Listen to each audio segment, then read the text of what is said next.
So here's what I'm going to do in this lecture video. I have 2 pages, actually not quite 2, almost 2 pages, from Lies My Teacher Told Me. This is from chapter 1 of Lies My Teacher Told Me.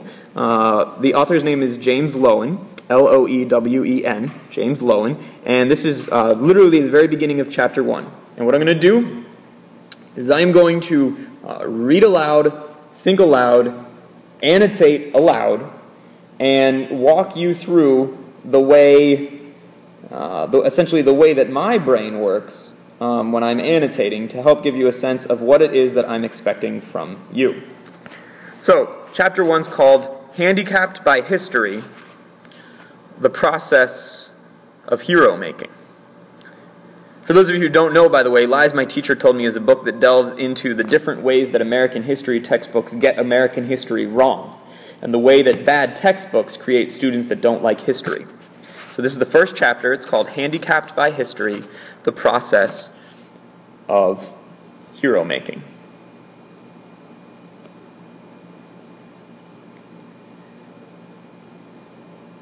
As you can see, the author's starting with some quotes.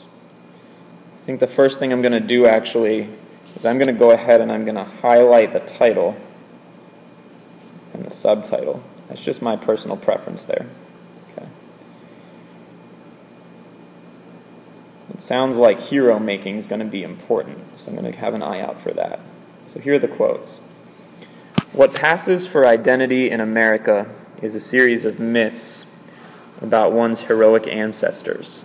It's from James Baldwin. So let's think about that. What passes for identity in America is a series of myths about one's heroic ancestors. So I think what he's saying there is that the thing in America that we call identity, might not really be identity, but the thing that we get by with calling it, is really just a bunch of stories about where we come from.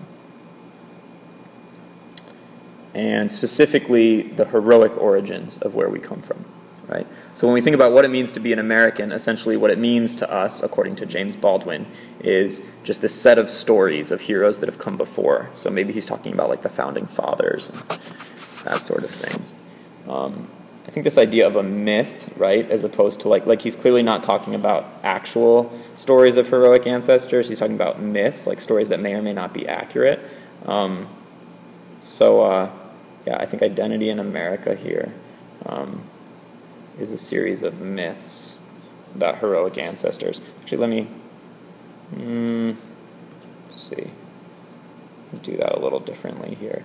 What passes for identity is, okay, this is just a personal annotation trick that I have when they're about to define something. I underline what they say is going to happen, and then when it happens, I bracket it. So what passes for identity in America is this thing in brackets. All right.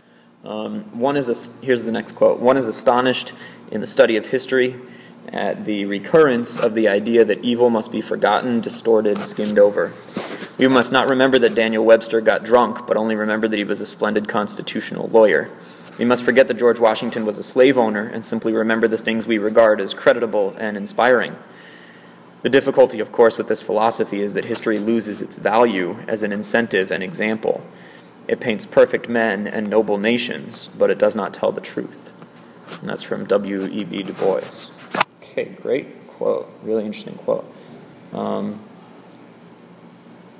So I guess I'll break this down for myself a little bit. So the recurrence of the idea, this is what's important here, I think, the idea that evil must be forgotten, distorted, skimmed over. Right? So this idea in history that whatever was bad, we're not allowed to talk about it. And then he gives an example, Daniel Webster gives another example, George Washington, and then he continues on and says, it must be skimmed over, and we simply remember the things we regard as creditable and inspiring. Right? So what we do, I'm going to write a note for myself in the margins here.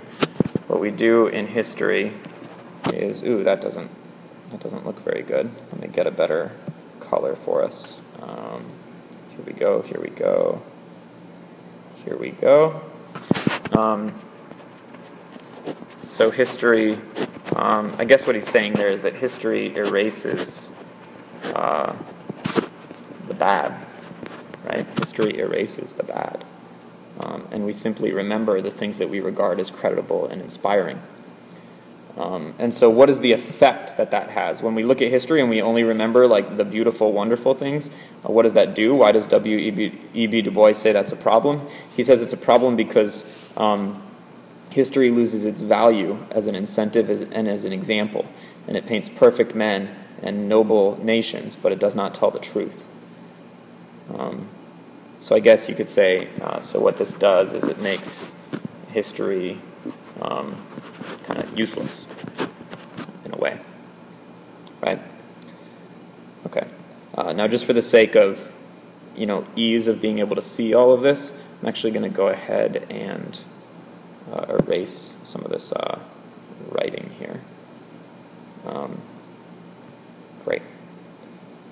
Okay. And I guess what I want to leave for us so that we can see it when we go back to it is how do we say it? History erases bad, and that makes it useless, right? So now what I've done is I've given myself a quick summary. I can go back, I don't have to reread and rethink through the whole quote every time. Last quote, by idolizing those whom we honor, we do a disservice both to them and to ourselves. We fail to recognize that we could go and do likewise. Ooh, Charles V. Willie. I love this. Let's read that again. By idolizing those whom we honor, we do a disservice both to them and to ourselves. We fail to recognize that we could and go and do likewise. So I think what he's saying there is that, when you idolize somebody and say that they're like so much better than you, when you hold somebody up as a hero, that automatically kind of excuses you from having to be like them. I'm going to underline that too. I think it's pretty phenomenal. And yeah, that's great. I heard somebody say that about Jesus once, that we make the mistake sometimes when we think of Jesus as being holy. Sometimes we take that so far as to think that he's so much better than us that we could never be like him. And so for some people that becomes a problem, because then they don't actually follow Jesus' example because they don't get the sense that they could ever live up to it. So it's just kind of, it's an interesting thing to think about. All right, so this is what I've got annotated so far. Now, as you can see, I've marked up a lot of text, but, it's the title and it's the introductory quote, so they're going to be important.